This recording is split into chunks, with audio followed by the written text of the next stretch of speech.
Parallel compression 3 ways. Here's a recording of drums. Okay, we know what drums sound like.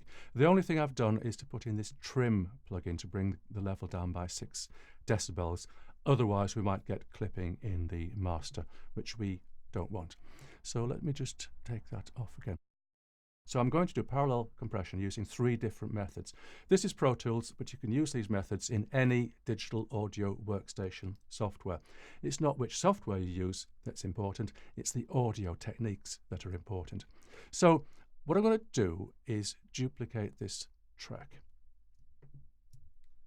Duplicate. I'll just click over to the mix screen because it's a bit easier.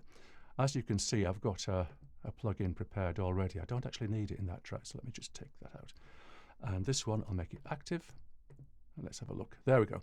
It's the Slate Digital Virtual Mix Rack, and I've inserted the FG-401 compressor, which apparently is modelled on an SSL compressor.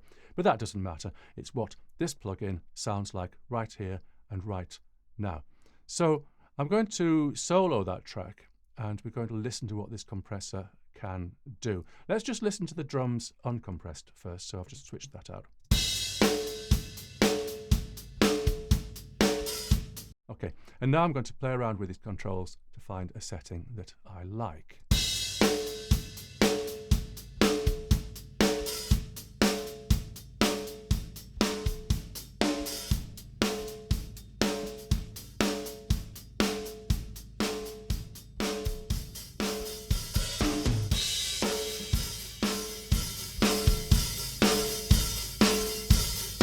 Okay, something like that. I could refine it further, but this is perfectly good enough for the demonstration.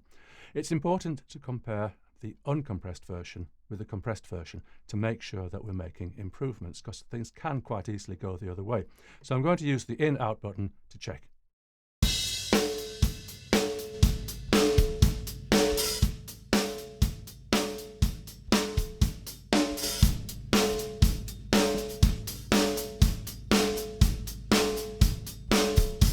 It is interesting, the compressed version does sound different. But if you look at these meters here, you'll notice the peak level isn't all that different.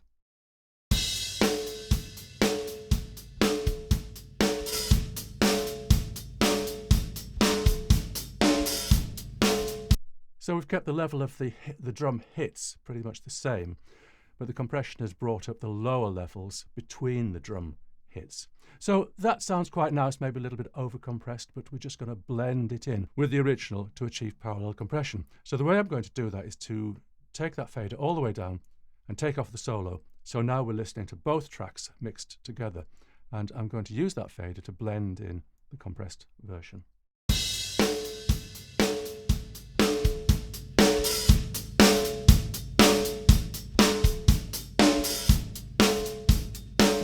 Okay, I think that level is just about right for this. You'd normally find in parallel compression that the compressed version is going to be a little bit lower in level than the original.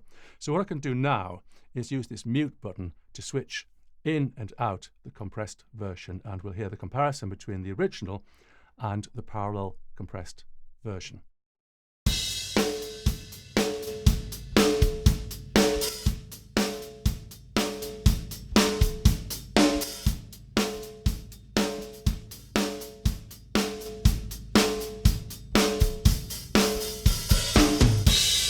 So there we go. It makes the original sound just a little bit dull. There's nothing wrong with it, but with parallel compression, it brings up the level of the excitement in the sounds.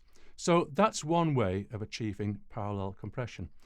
I'm going to do it another way now. So I'm going to make an auxiliary input, or an aux track if you prefer. So I'll create that, and I'm going to copy across, I'll move across rather, the plugin, so I've got the same settings as I did before. And now I don't need this track, so I'll delete that. So the auxiliary track is going to take its input from buses 1 and 2, and I'll set up a send on this track to buses 1 and 2. And once again, you should be able to do this in any digital audio workstation software. So now I can control the level of the send to the compressor using that. So here we go.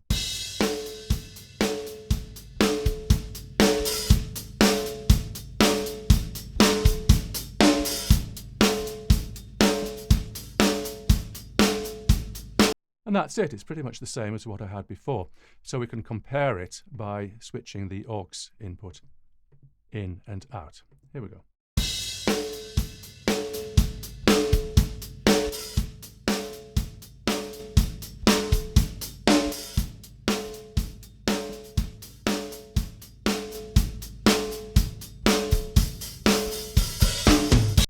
Sounds good. It's another perfectly good way of performing parallel compression.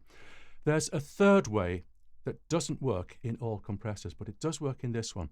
So what I'll do here is I'll move the compressor over to the drums track, and I'll delete this auxiliary because I don't need it now. Delete it.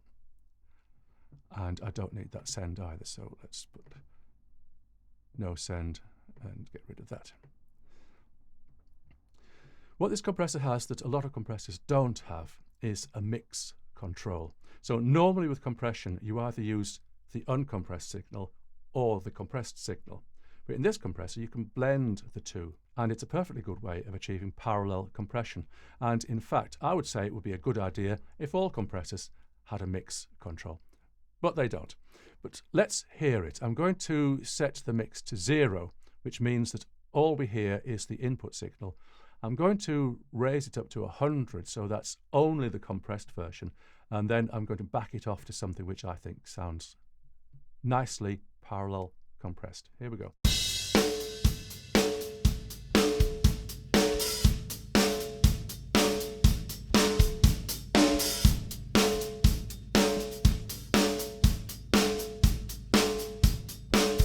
Okay, I like it around about there. So once again, we need to make a comparison, and I can use the on-off button to do that. So we'll start with off, and then I'll switch it in.